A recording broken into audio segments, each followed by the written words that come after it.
Hello বন্ধুরা, তোমরা সবাই কেমন আছো? আশা করি তোমরা সবাই ভালো আছো। তো দেখো বন্ধুরা, আজকে আমি কিছু ডুমুর নিয়ে নিয়েছি।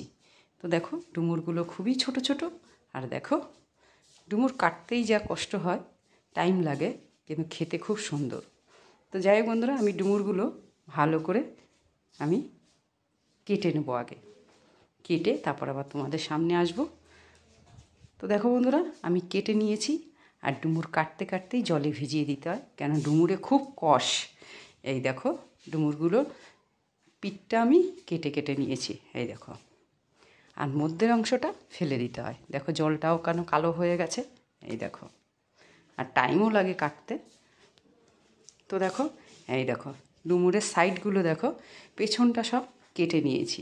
আর মধ্যের অংশটা ফেলে দিতে হয়, কেন মধ্যের অংশ নেই, দেখো কত দানা। এই দেখো, দানা খাওয়া যায় না।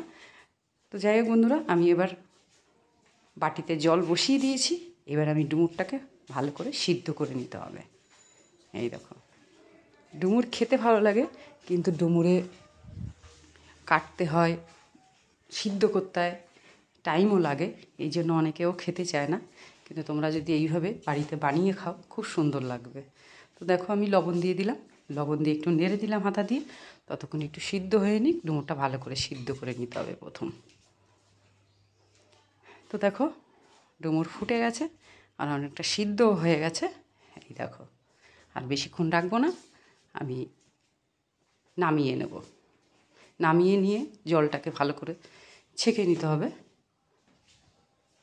তো দেখো বন্ধুরা, আমি ততক্ষণ নামিয়ে জলটা ঝরিয়ে নিচ্ছি। তো দেখো, এই দেখো, সিদ্ধ হয়ে গেছে। এই দেখো, দেখতে পাচ্ছ? আমি ততক্ষণ জলটা ঝরিয়ে নেব এখন। এইবার দেখো, কড়াই বসিয়ে দিয়েছি। তো কড়াইটা গরম হয়ে গেলেই আমি তেল দিয়ে দেবো। তো দেখো, তেল দিয়ে দিচ্ছি। তেলটা একটু নেড়েও দিলাম। তেলটা গরম হয়ে গেলে আমি প্রথমে আলুটা কেটে রেখেছি, সেই আলুটাকে ভেজে নেব। এখানে শুধু ডুমুর রান্না করা যায় না, রান্না করলে পুরো ছাবা ছাবা লাগবে আর তাগিয়ে তাগিয়ে থাকবে, মিশবে না। এর জন্য আমি আলুটা কেটে নিয়ে নিয়েছি। আলুটা আমি এবার লাল লাল করে একটু ভেজে নেব। তো লবণ হলুদ সামান্য দিয়ে আমি আলুটা ভেজে নেব। আলুটা ভাজার পরে তারপরে কী করব তোমাদের তো দেখাবো। প্রথম থেকে লাস্ট তক দেখো, এই রেসিপিটা খুব সুন্দর আর খেতেও ভালো লাগবে।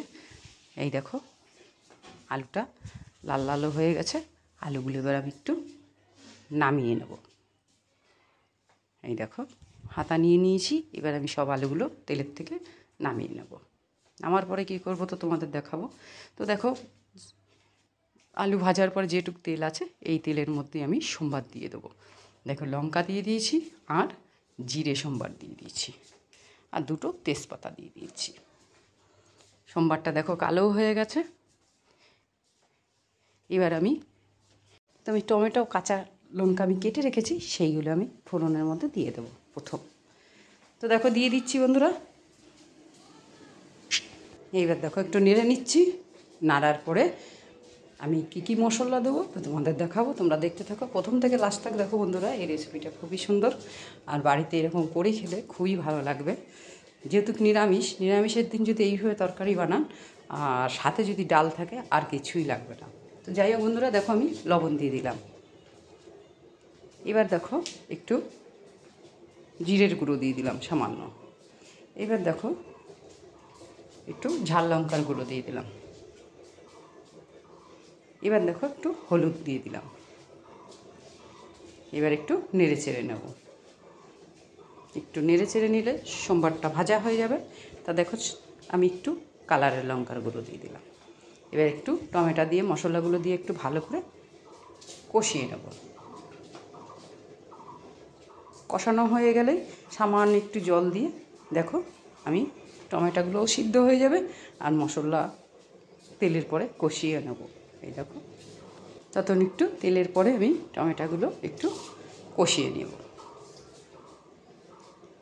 সিদ্ধ হয়ে গেলেই তারপরে আমি কী দেবো তো তোমাদের দেখো বন্ধুরা, আমার কষানো হয়ে গেছে মশলাটা। এইবার দেখো, আমি একটু নেড়ে দিচ্ছি। এবার যে ডুমুরটা জল ঝরিয়ে রেখেছি সিদ্ধ করে, সেটা আগে দিয়ে দেবো। এই দেখো, সিদ্ধ ডুমুরটা দিয়ে দিচ্ছি। এবার আমি একটু নেড়ে চেড়ে নেব। এবার মশলাটার সাথে আমি একটু ডুমুরটাও একটু কষিয়ে নেব। মশলাটা তো কষিয়ে নিলে ভালো সেন্ট হয়, আর তার সাথেও আমি একটু ডুমুরটা কষিয়ে নেব যেন ডুমুরের ভিতরে মশলাটা যায়। তো দেখো ভালো করে একটু নেড়ে চেড়ে দেবো। নেড়ে চেড়ে দেওয়ার পরে তারপর যে আলুগুলো আমি ভেজে রেখেছি সেই আলুগুলো এখন আমি দিয়ে দেবো। দেখো আলুগুলো দিয়ে দিলাম। এবার আলুগুলো দিয়ে আমি একটু নেড়ে চেড়ে নেব। একটু নেড়ে নিতে হবে। নাড়ার পরে আমি একটু থালা দিয়ে ঢেকে দেব। থালা দিয়ে ঢেকে দিলে তাড়াতাড়ি সিদ্ধটা হয়ে যাবে, যেটুকু সিদ্ধ বাকি। তো দেখো থালাটা আবার 15-20 মিনিট পরে আমি খুলে নেব। তো দেখো বন্ধুরা আমি প্লেটটা খুলে নিচ্ছি। এই দেখো এবার আমি একটু নেড়ে নেব। এই দেখো নেড়ে নিলাম। মশলা দিয়ে যদি আপনারা এইভাবে যে কোনো সবজি কষিয়ে নেন ঢেকে, স্বাদও হয় আর খেতেও খুব ভালো লাগে। তো দেখো সিদ্ধ হয়ে গেছে। এই দেখো এবার আমি কি করব, এবার আমি একটু অল্প করে জল দিয়ে দেবো। ডুমুরটা একটু তরকারি টাইপের হবে, একটু জল দিয়ে দেবো। তো আমি জল দিয়ে দিচ্ছি বন্ধুরা। এই দেখো এবার জল দিয়ে আমি একটু নেড়ে চেড়ে আমি থালা দিয়ে আবার একটু ঢেকে দেবো। দেখো ডুমুরের কালারটাও কত সুন্দর এসছে। এই দেখো এবার আমি একটু চিনি দিয়ে দেবো। একটু চিনি দিয়ে আমি থালা দিয়ে আবার একটু ঢেকে দেবো।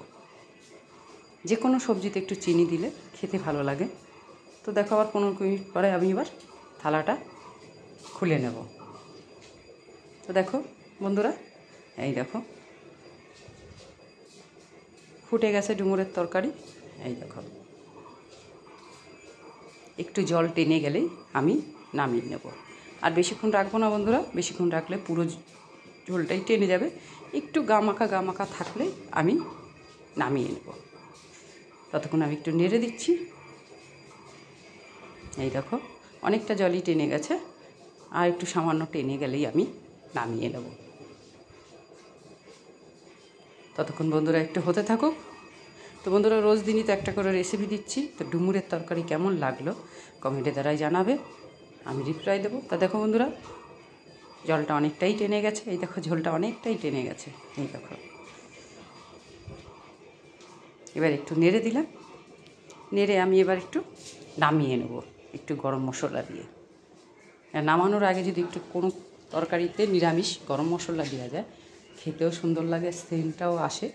এই জন্য দেখো গরম মশলা দিয়ে দিলাম। গরম মশলা দিয়ে আমি এবার নেড়ে নামিয়ে নেব। তো ডুমুরের তরকারি হয়ে গেছে বন্ধুরা। ডুমুর তো অনেক দেরি হয় কুটতে, সিদ্ধ করতে টাইম লাগে, এই জন্য অনেকেই খেতে চায় না। কিন্তু ডুমুরের তরকারি খেতে খুব ভালো লাগে আর খাওয়াও খুব উপকারী। তো দেখো বন্ধুরা হয়ে গেছে, আমি নামিয়ে নিয়েছি। এই দেখো। তো বন্ধুরা আজকে আমি এখানেই রাখবো। কালকে আবার তোমাদের সামনে আসবো। তোমরা ভালো থাকবে, সুস্থ থাকবে। আবার কালকে তোমাদের সামনে আমি আসবো। তো রাখছি বন্ধুরা।